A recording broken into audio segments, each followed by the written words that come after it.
तो नमस्कार दोस्तों, आज फिर हम एक नई वीडियो को के साथ आपके सामने आए हैं। ऑटोमोटिव टूल्स नॉलेज चैनल है हमारा। अगर आपको मेरी वीडियोस अच्छी लगती हैं नॉलेज के लिए तो आप प्लीज़ सब्सक्राइब कीजिए, लाइक कीजिए। सो आज हम एक और नई वीडियो लेके आए हैं जो कि है GD&T। GD&T basically geometrical dimensional and tolerances होता है। और इस टॉपिक को आपने काफ़ी बार अपने यहाँ पे खासकर डिज़ाइन इंजीनियर्स के यूज़ में आता है। इवन क्वालिटी इंजीनियर्स कोई भी पार्ट को चेक करने के काम में इसको लेते हैं। GD&T बहुत ही इम्पोर्टेंट टॉपिक है और टेक्निकल टॉपिक है जो कि designers, mechanical, even electrical engineers को नॉलेज होनी चाहिए। तो कोई भी टेक्निकल इंजीनियर है तो प्लीज़ इसके टॉपिक के बारे में पढ़े। ये टॉपिक हमें हमारे कॉलेज टाइम में भी आता था। चलिए स्टार्ट करते हैं। हिस्ट्री, GD&T की हिस्ट्री कहाँ से स्टार्ट हुई। हिस्ट्री का जो श्रेय है यहाँ पे स्टैनली पार्कर को दिया जाता है। स्टैनली पार्कर यहाँ पे एक इंजीनियर थे किसी कंपनी में। सो उन्होंने देखा कि काफ़ी जो पार्ट हैं, ओके पार्ट, उनको रिजेक्ट किया जा रहा है। जब उन्होंने एनालिसिस किया तो जो रिजेक्टेड पार्ट थे वो भी ओके हो गए। जब उन्होंने उन रिजेक्टेड पार्ट को फंक्शनली फिटमेंट में लगाया तो वो भी ओके हो गए। क्यों ऐसा मिला? क्योंकि उसकी जो ट्रू पोजीशन थी वो गलत सेलेक्ट की गई थी। सो मेनली जो हिस्ट्री का जो श्रेय है वो स्टैनली पार्कर को दिया जाता है। बात करें इसकी एडिशंस की, सो फर्स्ट एडिशन GD&T का 1994 में पब्लिश किया था। सेकेंड एडिशन 2009 में पब्लिश किया था और लेटेस्ट एडिशन 2018 का है जिसको आपको पढ़ना है। सो आपको देखिए यहाँ पे ना, अगर आपसे कोई पूछता है कि GD&T के बारे में आपको पढ़ना है तो कहाँ से पढ़ना है, तो यहाँ पे दो ऑर्गेनाइजेशन है जो कि इन स्टैंडर्ड्स को पब्लिश करती है। वन इज़ ASME-Y 14.5 और दूसरा जो है वो है, मैं यहाँ पे लिख भी देता हूँ, ASME-Y 14.5 2018 एडिशन को आपको पढ़ना है। या फिर यहाँ पे ISO के स्टैंडर्ड्स आते हैं, अलग अलग स्टैंडर्ड्स आते हैं, बहुत सारे स्टैंडर्ड्स आते हैं। सो जो मैं ट्रेनिंग आपको बता रहा हूँ वो ASME-Y 14.5 से बता रहा हूँ, ठीक है। तो इंडिया के अगर स्टैंडर्ड्स की बात करेंगे, इंडिया में GD&T के स्टैंडर्ड्स को कौन लिखता है? वो है BIS, bureau of Indian standard 8000, जो कि पार्ट 1 to 4 को लिखता है।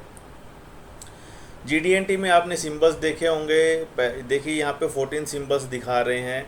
ये अभी लेटेस्टली अगर 2018 की बात करूँ तो यहाँ पे 12 सिंबल हो गए हैं। 12 सिंबल में चेंज कर दिया गया है, 14 नहीं, अभी 12 सिंबल हैं। सो पहला सिंबल देखते हैं, फॉर्म। फॉर्म के अंदर कितने सिंबल हैं? आपके 4 सिंबल आते हैं। फॉर्म में स्ट्रेटनेस आता है, फ्लैटनेस आता है, सर्कुलेटरी आती है और सिलेंड्रिसिटी आती है। फॉर्म मतलब क्या होता है? फॉर्म मतलब बेसिकली उसका जैसे कि मान लीजिए बनाना है, बनाना का शेप कैसा होता है? थोड़ा टेढ़ा कर्व होता है, राइट। एप्पल का शेप कैसा होता है? थोड़ा राउंड टाइप का होता है, राइट। सो फॉर्म मतलब उसकी जो आउटर बॉडी है वो कैसा है, टेढ़ा है, स्ट्रेट है, राउंड है, कैसा है, वो होता है फॉर्म। नंबर 2 आता है प्रोफाइल। प्रोफाइल में दो ही सिंबल आते हैं, एक होता है प्रोफाइल ऑफ ए लाइन, एक होता है profile of a surface. Profile of A line आपकी आउटर बॉडी की पे बताता है, प्रोफाइल ऑफ सरफेस पूरी बॉडी पे बताता है। अगले पे आते हैं ओरिएंटेशन। ओरिएंटेशन में आपके 3 चीज़ें आती हैं, एक होता है एंगुलरिटी, दूसरा होता है परपेंडिकुलरिटी, तीसरा होता है पैरेललिज्म। तो ये आपको बिल्कुल क्लियर होगा। एंगुलरिटी मतलब कोई दो सरफेस के बीच में एंगल कितना है, परपेंडिकुलर मतलब 90 डिग्री है या नहीं, and third one is parallelism. Location मतलब आपका सेंटर से कितनी दूरी पे है। इसमें 3 आते हैं, पोजीशन, कॉन्सेंट्रिसिटी और symmetricity. And last is run out. Run out में सर्कुलर रन आउट और टोटल रन आउट आते हैं जो कि मूविंग पार्ट में चेक किया जाता है। तो आप मोटा मोटा अगर आपको GD&T समझना है तो GD&T मतलब क्या हो गया? जिसके अंदर फॉर्म आता है, प्रोफाइल आता है, ओरिएंटेशन आता है, लोकेशन आता है और रन आउट आता है, ठीक है। अगर इनमें से आपको देखना है तो फॉर्म जो भी फॉर्म के 4 करेक्टरिस्टिक हैं, स्ट्रेटनेस, फ्लैटनेस, सिलेंड्रिसिटी और सर्कुलेटरी, इनके अंदर डेटम का रेफरेंस नहीं लिया जाता है। अगर आपको फॉर्म को मेज़र करना है तो आपको डेटम की रिक्वायरमेंट नहीं है। डेटम मेजर करने की ज़रूरत नहीं है। और अगर आपका प्रोफाइल आता है तो प्रोफाइल में आपके दोनों आ जाएंगे। प्रोफाइल अगर आपको वेरीफाई करना है, प्रोफाइल का इंस्पेक्शन करना है, तो इसमें डेटम का यूज़ भी हो सकता है और विदाउट डेटम भी इसको यूज़ कर सकते हो। बाकी बचे हुए ओरिएंटेशन, लोकेशन और रनआउट, इन तीनों केस में आपको डेटम की रिक्वायरमेंट होगी। विदाउट डेटम आप ओरिएंटेशन, लोकेशन, रनआउट को मेज़र नहीं कर सकते हो। आई होप ये क्लियर हुआ होगा आपको। सो अगर कोई आपसे पूछता है कि किस इंडिविजुअल किस कैटेगरी में डेटम की ज़रूरत नहीं होती, तो वो है form and profile. But profile के अंदर डेटम की ज़रूरत हो भी सकती है और नहीं भी हो सकती, दोनों केसेस आते हैं प्रोफाइल में, राइट। फॉर्म इकलौता ऐसा है जिसके अंदर डेटम की ज़रूरत नहीं है। इसके अलावा मॉडिफायर आप देखेंगे तो आप अपने ड्राइंग्स में जैसे कि खासकर ऑटोमोटिव सेक्टर में ना आपने एम सिंबल बहुत देखा होगा। एम मतलब होता है एमएमसी, मैक्सिमम मटेरियल कंडीशन। इसका यूज़ बहुत होता है बेसिकली जहाँ पे असेंबलीज आती हैं, जहाँ पे 2 पार्ट का फिटमेंट होता है, वहाँ पे एम सिंबल का यूज़ किया जाता है। इसके अलावा एलएमसी का ऑटोमोटिव में कम यूज़ किया जाता है, ये भी जहाँ पे 2 पार्ट फिट होते हैं वहाँ पे यूज़ किया जाता है, लेकिन एलएमसी का यूज़ जनरली एरोस्पेस इंडस्ट्री में यूज़ किया जाता है। इसके अलावा tangent plane, projector, tolerance zone, free state और डायमीटर का अलग अलग सिंबल्स का, ऐसे और भी एडिशनल बहुत सारे मॉडिफायर्स हैं जिसको हम आगे बात कर सकते हैं। अगर कोई आपका स्पेसिफिक डाउट हो किसी स्पेसिफिक सिंबल पे तो you can comment me, I will try to reply you. देखिए फ्री स्टेट क्या होता है। फ्री स्टेट रबर जैसे पार्ट्स पे यूज़ किया जाता है। अगर बात करें इंट्रोडक्शन ऑफ जीडीएनटी, जीडीएनटी का सिंबल्स फुल फॉर्म है geometrical dimensional and tolerances. Basically आपकी ये लैंग्वेज है, ये एक लैंग्वेज है जो कि डिज़ाइनर की लैंग्वेज कह सकते हैं हम लोग, या टेक्निकल टीम्स की लैंग्वेज कह सकते हैं, जिससे आप अपने प्रोडक्ट की बात के बारे में बात करेंगे, राइट। फॉर एग्जांपल आपका डिज़ाइन टीम यूएस में बैठती है, मैन्युफैक्चरिंग टीम इंडिया में है, तो यूएस से आप क्या डिज़ाइन प्रोस्पेक्टिव से बात कर सकते हैं कि इसकी लेंथ का डायमेंशन इतना है, परपेंडिकुलरिटी को अगर हम चेंज करेंगे तो फिटमेंट हो जाएगा, राइट। बेसिकली एक कम्युनिकेशन लैंग्वेज है that describe the tolerances and drawings. एक कम्युनिकेशन टूल भी कह सकते हैं हम इसको, right. How to use GDNT. अगर आपको जीडीएनटी यूज़ करना है तो आपको ये 5 स्टेप्स को फॉलो करना है। पहला स्टेप है specify the datum for dimensioning and measurement. GDNT use करने के लिए आपको सबसे पहले काम करना है डेटम को स्पेसिफाई करना है। Second is establish the dimensional relationship between the part feature. जो पार्ट के अलग अलग फीचर्स हैं उनके डायमेंशन को डिफाइन करना है। Determine the dimension type for each dimension relationship between features. आपके जैसे आपका एक ही पार्ट के 2 फीचर्स हैं, उनके बीच में आपको रिलेशनशिप बतानी, जैसे perpendicularity, angularity.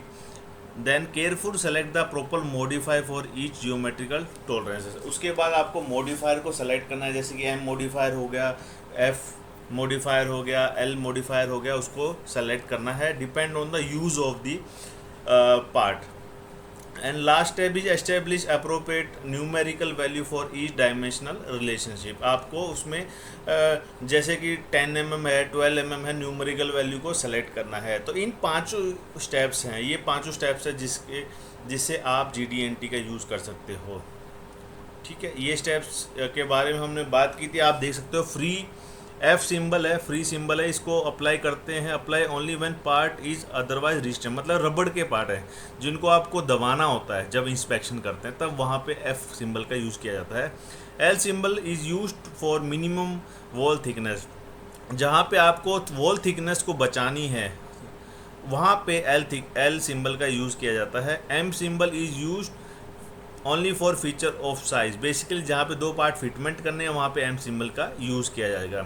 P symbol is use, P symbol का फुल फॉर्म है projector tolerance zone, useful on threaded hole for long studs. अब आपके पी का यूज़ कहाँ किया जाएगा, जहाँ पे लॉन्ग स्टड्स होते हैं, जो लंबे लंबे स्क्रू होते हैं, उनके सेंटर को पता करने के लिए पी सिंबल का यूज़ किया जाएगा। एस सिंबल अभी हटा दिया गया, ये है नहीं अभी, जिसको आजकल हम आरएफएस बोलते हैं। आरएफएस के लिए सिंबल की ज़रूरत नहीं है। T symbol tangent plane is used where form is not required. CF basically continuous feature है, ST स्टैटिस्टिकल टॉलरेंसेस है, and U is unequal bilateral tolerances. अगर आपको किसी भी सिंबल के बारे में स्पेसिफिकली नॉलेज चाहिए तो प्लीज़ बताइए, मुझे कमेंट कीजिए, मैं उसके लिए अलग से स्पेशल वीडियो बनाऊंगा, बिकॉज एक ही वीडियो में सारे कंटेंट्स को रखना काफ़ी लंबा हो जाता है, वीडियो भी बहुत लॉन्ग हो जाती है। अगर हम बात करें ASME Y14.5 2009 वर्सेस 2018, सो लेटेस्ट एडिशन में आपको बता चुका हूँ 2018 है, इसको फॉलो करना है। डिफरेंस क्या है देखिए, बेसिकली सब टाइटल का डिफरेंस है यहाँ पे। उसके अलावा सेक्शन में 12 सेक्शन ऐड कर दिए हैं, पहले 9 सेक्शन थे। फिगर ऑर्थोग्राफिक व्यू थी, यहाँ पे 3D फिगर्स को ऐड कर दिया गया है 2018 में। फोकस जो था ड्राइंग बेस्ड डेफिनेशन था, यहाँ पे मॉडल बेस्ड डेफिनेशन कर दिया है। नंबर ऑफ पेजेस मैनुअल के अंदर 214 थे, जो कि 316 कर दिए गए हैं नए के अंदर। कॉन्सेंट्रिसिटी एंड सिमेट्री सिंबल रिमूव कर दिया गया है। मैंने आपको कहा था ना कि पहले 14 सिंबल थे, अब वो 12 हो गए हैं, तो 12 में कौन से टोटल 2 को रिमूव कर दिया है, वो है कॉन्सेंट्रिसिटी एंड सिमेट्री। कॉन्सेंट्रिसिटी एंड सिमेट्री की अब ज़रूरत नहीं है। क्यों ज़रूरत नहीं है, आप फाइंड कीजिए। अगर आपको आंसर नहीं मिलता है तो प्लीज़ मुझसे कनेक्ट कीजिए, मैं आपको आंसर बताऊंगा। देखिए, पहले हिस्ट्री की बात कर सकते हैं तो सिलेंड्रिकल, पहले यहाँ पे ना सिलेंड्रिकल टॉलरेंस जोन होती थी, पहले ये सर्कुलर टॉलरेंस जोन नहीं होती। Circular tolerance zone basically GD&T ने इंट्रोड्यूस किया है। सिलेंड्रिकल टॉलरेंस जोन के अंदर आप देख सकते हैं यहाँ पे ना ये एक्स्ट्रा, ये जो डैश लाइन दिख रही हैं, ये मिस हो जाती थी। मतलब अगर आपका पार्ट ये डैश लाइन के अंदर है तो आप उसको नोट ओके बोलोगे। तो 57% पार्ट को आप नोट ओके बोल रहे थे, जिस वजह से GD&T का यूज़ किया गया, जिस वजह से GD&T is comparatively better than cylindrical tolerance zone है। इसके बारे में हम बात कर चुके हैं, right. Form, profile, orientation and location and runout. अगर मोटा मोटा आपसे कोई पूछे कि GD&T क्या है, GD&T को आप ये भी बोल सकते हो स्लोप, SLOF। GD&T क्या बोल सकते हो आप, स्लोप, SLOF।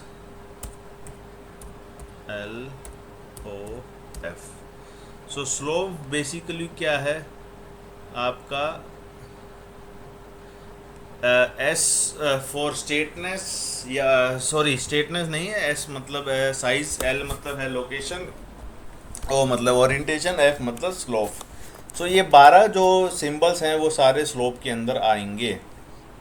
एक डायग्राम देख सकते हैं, डेटम देखिए आप, डेटम ABC दिया है।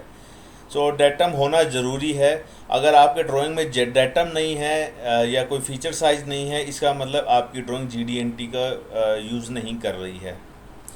फीचर कंट्रोल फ्रेम आपको पता होगा, FCF जिसको भी बोला जाता है शॉर्ट फॉर्म में, फीचर कंट्रोल फ्रेम, जिसमें जो पहला सिंबल है वो ज्योमेट्रिकल कैरेक्टरिस्टिक सिंबल को बताता है। दूसरा सिंबल है वो जैसे कि यहाँ पे डायमीटर है, वो ज्योमेट्रिकल टॉलरेंस जोन को बताता है।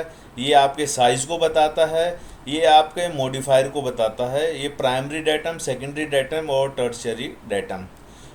कुछ केसेस में आपको यहाँ डेटम के अंदर भी डेटम मॉडिफायर मिल जाएगा। सो ये फीचर कंट्रोल फ्रेम है, आपको पता होना चाहिए फीचर कंट्रोल फ्रेम क्या होती है। अगर कोई आपसे पूछे कि फ़ीचर्स क्या होते हैं, फ़ीचर्स कुछ भी हो सकता है, लाइक कोई भी साइज़ हुई, कोई भी डायमीटर हुआ, वो फीचर्स को कैसे कंट्रोल करते हैं वो फीचर कंट्रोल फ्रेम में डिफाइन किया जाता है, राइट। ये कुछ एग्जांपल्स आप देख सकते हो यहाँ पे, ये सारे सिंबल्स हैं जैसा मैंने आपको पहले दिखाया था। उसके अलावा ये सारे सिंबल्स भी यूज़ होते हैं, ऑल अराउंड, ML हम देख चुके हैं, PTF देख चुके हैं। रेफरेंस डायमेंशंस को ब्रैकेट में यूज़ किया जाता है। अगर आपको रेफरेंस डायमेंशन कोई ब्रैकेट में डायमेंशन दी जाती है, इसका मतलब कि वो रेफरेंस डायमेंशन है। अगर आपको बॉक्स में कोई डायमेंशन लिखी है, इसका मतलब वो बेसिक डायमेंशन है। कभी भी बेसिक डायमेंशन का टॉलरेंस नहीं होता है, right. Datum features dimension of origin ऐसे दिखाते हैं, conical shape, slope shape, counter board shape, counter sink, deep oblique depth, square, dimension not to scale, number of places, arc length, radius, spherical radius. तो अलग अलग यहाँ पे uses हैं GD&T के, बहुत सारे सिंबल्स आप देख सकते हो, ये आपके काम आएंगे।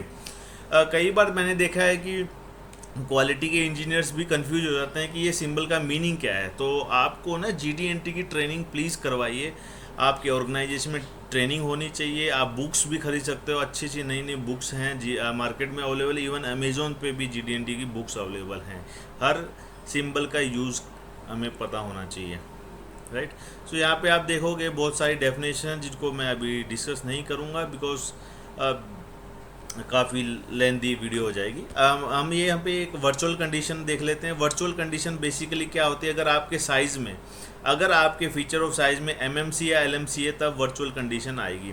तो एक्सटर्नल फीचर के केस में वर्चुअल कंडीशन क्या होती है, MMC plus geometrical tolerance of MMC। Internal feature के केस में वर्चुअल कंडीशन होती है माइनस में आ जाता है, MMC माइनस जो भी साइज़ है। एक्सटर्नल में MMC प्लस जो भी साइज है। ये डेटम प्लेन है। देखिए यहाँ पे आप देखोगे सबसे पहले हम देखते हैं एक डेटम प्लेन। डेटम प्लेन क्या होता है, एक थ्योरेटिकल स्ट्रेट लाइन हो गई। जैसे ये दोनों पार्ट यहाँ पे बैठ रहे हैं, तो इन दोनों के बीच में एक थ्योरेटिकल स्ट्रेट लाइन अगर ड्रॉ करेंगे तो वो डेटम प्लेन होती है। बट कभी भी हम अब प्रैक्टिकली डेटम प्लेन को मेजर नहीं कर सकते हैं, इसीलिए डेटम फीचर्स जो एक्चुअल शेप होता है डेटम का उसको हम बोलते हैं डेटम फीचर। सो जब हम ड्राइंग को या फिर ड्राइंग को पढ़ते हैं या फिर क्वालिटी में पार्ट को इंस्पेक्शन करते हैं तो कभी भी हम डेटम प्लेन को मेजर नहीं करते, हम हमेशा डेटम फीचर को मेजर करते हैं। और डेटम सिमुलेटर, आपने एक वर्ड सुना होगा डेटम सिमुलेटर। डेटम सिमुलेटर मतलब ये है कि ये दोनों पार्ट कहाँ पे आपने प्लेस किए हैं। फॉर एग्जांपल सरफेस प्लेट, तो यहाँ पे अगर ये दोनों पार्टों को आपने सरफेस प्लेट के ऊपर रेस्ट किया करवाया है तो surface place is datum simulator. मतलब ये जो डेटम है ये कहाँ पे रेस्ट कर रहा है। तो नॉर्मली हम हमेशा पार्ट को इंस्पेक्शन करते हैं तो सिमुलेटर का यूज़ करते हैं। सो हमें ये डिफरेंस पता होना चाहिए, डेटम प्लेन, डेटम फीचर और डेटम सिमुलेटर। MMC में देखिए, जब भी आपका MMC होगा इसका मतलब यहाँ पे M सिंबल आपको मिलेगा। आप यहाँ पे देख रहे हैं दो पार्ट, जैसे कि एक ये पार्ट है जिसके अंदर 4 होल्स हैं, तो ये इसके ऊपर ये जो 4 होल्स हैं इसमें दूसरा पार्ट आके रेस्ट करेगा। सो इसमें जो फिटमेंट रहेगा उसमें यहाँ पे MM दिया, जहाँ पे भी M या L मॉडिफायर आपको दे दिया है फीचर कंट्रोल फ्रेम में, इसका मतलब ये है कि वो फीचर्स आपके बोनस टॉलरेंस को यूज़ कर रहे हैं, आपको पार्ट में बोनस टॉलरेंस मिल जा रही है, ठीक है। तो इसमें आपका जो होल है, ये जो होल है, ये जो सेंटर है इसका, जैसे कि यहाँ पे दिया है सेंटर 1 mm, तो ये सेंटर से 1 mm प्लस में 0.02 मैक्सिमम जा सकता है, ये इसका मीनिंग होता है। चलिए आगे चलते हैं रूल्स के बारे में। GD&T में अलग अलग रूल्स आते हैं, तो बेसिकली 2018 एडिशन में ना सिर्फ 2 ही रूल्स आते हैं, जिसमें रूल नंबर 1 ये बोलता है GD&T state that the form of regular feature of size is control by it's limit of size. मतलब कि जैसे ये साइज़ है 10 ± 1, ये जो साइज़ है, ये साइज़ क्या कंट्रोल करेगा, फॉर्म को, साइज़ फॉर्म को कंट्रोल करेगा। तो कोई भी फीचर का जो टॉलरेंस होता है या साइज़ होता है वो उसके फॉर्म को कंट्रोल करती है। फॉर एग्जांपल अगर हम इस पार्ट को 11 mm पे बनाएं, पूरे पार्ट को 11 mm पे बनाएं तो आप देखोगे पार्ट बिल्कुल स्ट्रेट बनेगा। अगर इसी पार्ट को हम 9 mm पे बनाते हैं तो काफ़ी यहाँ पे कर्व्स, एंगल्स या इसका शेप टेढ़ा मिलेगा।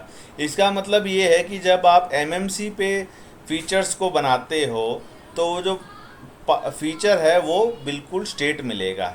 मतलब साइज़ जो है वो फॉर्म को कंट्रोल कर रही है, फॉर्म आपका टेढ़ा नहीं होगा। रूल नंबर 2, जैसे कि हमने देखा था पिछली ड्राइंग्स में, यहाँ पे M और L आता है, M और L आता है, इसका मतलब क्या है, वहाँ पे बोनस टॉलरेंस का यूज़ किया जा रहा है। अब यहाँ पे आप देखोगे इस ड्राइंग में ना तो M है ना ही L है, यहाँ कुछ भी नहीं है, क्वेश्चन मार्क दे रखा है, इसका मतलब यहाँ पे कुछ भी नहीं है। जहाँ पे कुछ भी नहीं है इसका मतलब वहाँ पे RFS का है, regardless of feature size. RFS मतलब regardless of feature size apply to all individuals. मतलब यहाँ पे जो जो इसका सेंटर है, जो इसकी पोजीशन है दो होल्स की, वो 0.10 में ही मेंटेन करनी पड़ेगी आपको। यहाँ पे बोनस टॉलरेंस अलाउड नहीं होगा। मतलब कि आरएफएस का यूज़ कहाँ किया जाता है, जहाँ पे जैसे कि ड्रिल ऑपरेशन, आपका जो टूल है अगर वो पार्ट के सेंटर में नहीं होगा तो ड्रिल आपकी क्या है, गलत बनेगी, राइट। सो ड्रिलिंग जैसे ऑपरेशन जहाँ पे आपका होल का सेंटर बहुत इम्पोर्टेंट है, उस केसेस में आरएफएस का यूज़ किया जाता है। अगर आपका पार्ट अगर आपके पार्ट में एमएमसी या एलएमसी है तो आपकी कॉस्ट कम हो जाती है। अगर आपका आरएफएस है, इसका मतलब आपकी प्रोडक्ट कॉस्ट इंक्रीज हो जाएगी, प्रोडक्ट कॉस्ट बढ़ जाएगी। डेटम के बारे में हमने देखा था। डेटम क्या है? डेटम एक थ्योरेटिकली परफेक्ट पॉइंट है, लाइन है, प्लेन है। डेटम को हम लोग पॉइंट में भी मेंशन कर सकते हैं, लाइन में भी बना सकते हैं, और प्लेन में को भी डेटम बना सकते हैं।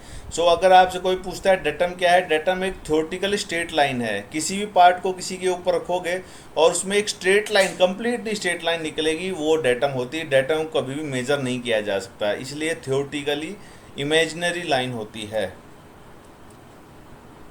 राइट। डेटम फीचर आइडेंटिफिकेशन आपने देखा होगा, ABC करके जो भी हैं, ये आपके डेटम फीचर आइडेंटिफिकेशन है। डेटम का सिलेक्शन करना बहुत ज़रूरी है, इसके लिए 3-to-1 रूल का पता होना चाहिए। डेटम ए में, ए का मतलब है कि 3 पॉइंट्स आपके डेटम को टच हो रहे हैं। डेटम बी मतलब है कि मिनिमम 2 पॉइंट्स आपके टच हो रहे हैं। सी में आपका मिनिमम 1 पार्ट टच होगा। इसके अलावा मल्टीपल डेटम फीचर भी आते हैं, जैसे कि आप यहाँ देखोगे A to B, ये B है, ये A है, तो मल्टीपल डेटम फीचर का भी यूज़ किया जाता है।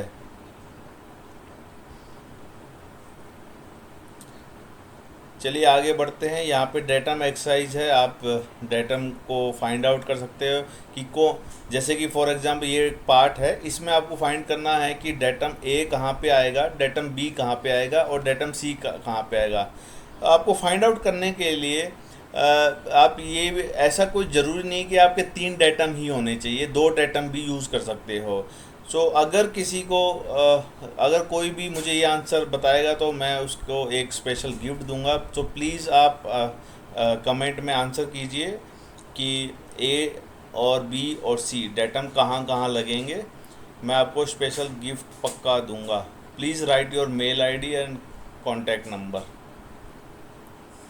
सो प्लीज़ रेडी रहिए। आंसर आप नोट डाउन, आंसर आप चाहे तो फ़ोटो खींच सकते हो और कमेंट में आंसर लिख सकते हो।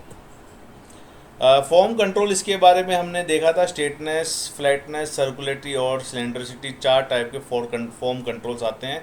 स्ट्रेटनेस और सर्कुलेटरी 2D डायमेंशंस होते हैं, फ्लैटनेस और सिलेंड्रिसिटी 3D में आ जाते हैं, ठीक है। स्ट्रेटनेस आपका सिंबल ऐसे दिखाएगा, स्ट्रेटनेस के सिंबल आपके ऐसे दिखाएंगे। इसका मतलब ये जो सरफेस है वो 0.5 के अंदर होना चाहिए, जो ऊपर का सरफेस है। देखिए स्ट्रेटनेस और फ्लैटनेस को ना कभी भी आप नीचे रख के पैरेलली चेक नहीं कर सकते हैं। अगर आपने इस पार्ट को सरफेस प्लेट पे रख के चेक किया तो आप उसकी स्ट्रेटनेस नहीं चेक कर रहे, आप उसकी फ्लैटनेस या स्ट्रेटनेस को चेक, आप उसकी पैरेललिज्म को चेक कर रहे हो। सो कभी भी पार्ट का दोनों में डिफरेंस होता है। पैरेललिज्म में क्या है, डेटम आ जाएगा, यहाँ पे डेटम नहीं आ रहा है। सो आपको पार्ट ये जो 0.5 दिया है, 0.5 आपका इसी टॉप सरफेस में होना चाहिए। मतलब मैक्सिमम डायमेंशन आप हाइट गेज से चेक करोगे, फिर मिनिमम डायमेंशन जो होगी उस पर जो डिफरेंस होगा वो आपका 0.5 से कम होना चाहिए, राइट। तो यहाँ पे और भी बहुत सारे एग्जांपल्स दिखाए हैं। इससे similar to straightness basically 2D होती है, एक लाइन होती है। फ्लैटनेस जब आ जाता है आपको पूरे सरफेस में चेक करना है, सेम चीज़ को आपको पूरे सरफेस में चेक करना होता है, वो होता है फ्लैटनेस। सर्कुलेटरी बेसिकली किसी, जैसे ये पार्ट है आपके, एक शाफ्ट है, आपने किसी एक पॉइंट पे चेक किया उसकी स्ट्रेटनेस। आपने मान लीजिए इस पार्ट को रखा, हाइट गेज लगाया, हाइट गेज लगा के पूरी जगह चेक किया। तो जो वेरिएशन है, जो डायल गेज में, पप्पी गेज में जो वेरिएशन है 0.1 से कम आ रहा है तो आपकी सर्कुलेटरी ठीक है। सर्कुलेटरी और राउंडनेस सेम, बहुत सारी चीज़ें ना सेम ही है, मोटा मोटा सेम ही है, but circulatory majorly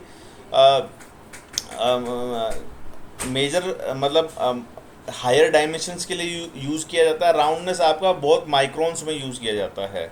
circulatory 2D dimension है। सिलेंड्रिसिटी जब आ जाता है, सिमिलर चीज़ को आपको पूरे सरफेस में चेक करना है, सिमिलर चीज़ को आपको पूरे सरफेस में चेक करना है, तो ये सिलेंड्रिसिटी हो गया। तो 2D सर्कुलेटरी हो गई और 3D सिलेंड्रिसिटी हो गई। ओरिएंटेशन, एंगुलरिटी, परपेंडिकुलरिटी और पैरेललिज्म। देखिए यहाँ पे एंगुलरिटी को मेजर किया गया है, यहाँ पे एंगुलरिटी बताई गई है 0.3 में। ये 0.3 30 डिग्री सेल्सियस नहीं है, ये डिग्री में नहीं होता, ये mm में होता है। जब भी हम इस पार्ट को चेक करेंगे, साइन बार की मदद से हम इसको चेक करना है। और ये जो सरफेस है वो 0.3 मैक्सिमम और मिनिमम पॉइंट आपको 0.3 के बीच में होना चाहिए। इसका मतलब एंगुलरिटी ठीक है, नहीं तो नॉट ओके है। सिमिलर टू दिस परपेंडिकुलरिटी, जैसे यहाँ पे दी है 0.3 mm होनी चाहिए, तो 0.3 परपेंडिकुलरिटी भी कभी भी एंगल में नहीं होती है, 90 डिग्री सेल्सियस नहीं होती है, ये हमेशा आपकी mm में होगी। जैसे परपेंडिकुलरिटी 0.3 दिया है, इसका मतलब ये आपका जो सरफेस है इसको आप डेटम ए में इसको प्लेस करना है और हाइट गेज, यहाँ से हाइट गेज लगाना है, ऊपर से नीचे चेक करना है। तो मैक्सिमम और मिनिमम पॉइंट के जो डिफरेंस है वो 0.3 के अंदर होना चाहिए, उससे ज़्यादा है तो आपकी परपेंडिकुलरिटी ख़राब है। सिमिलर टू दिस पैरेललिज्म भी है, यहाँ पे देखिए पैरेललिज्म चेक करना है, तो पैरेललिज्म में भी डेटम दिया गया है और आपका जो डेटम है वो आप इस डायमेंशन चेक करोगे तो मैक्सिमम और मिनिमम डायमेंशन आपकी 0.3 के बीच में होनी चाहिए, ये 0.3 mm से ज़्यादा नहीं होना चाहिए। चलिए आगे चलते हैं। लोकेशन में पोजीशन, कॉन्सेंट्रिसिटी और सिमेट्रिसिटी। कॉन्सेंट्रिसिटी और सिमेट्री को रिमूव कर दिया है, तो अभी हम ट्रू पोजीशन की ही बात करेंगे। मैक्सिमम केसेस में ना एमएमसी और एलएमसी हमेशा ट्रू पोजीशन पे दी जाती है। ट्रू पोजीशन आपकी मतलब होल की सेंटर हो गई। सो होल का सेंटर कहाँ है उसको ट्रू पोजीशन में दिया जाता है। कई बार आप देखेंगे यहाँ पे ना, देखिए यहाँ पे दो डायग्राम दिए गए, एक में ना 0.20 एमएमसी दिया है, एक में 0.0 दिया है, 0 पे एमएमसी दिया है।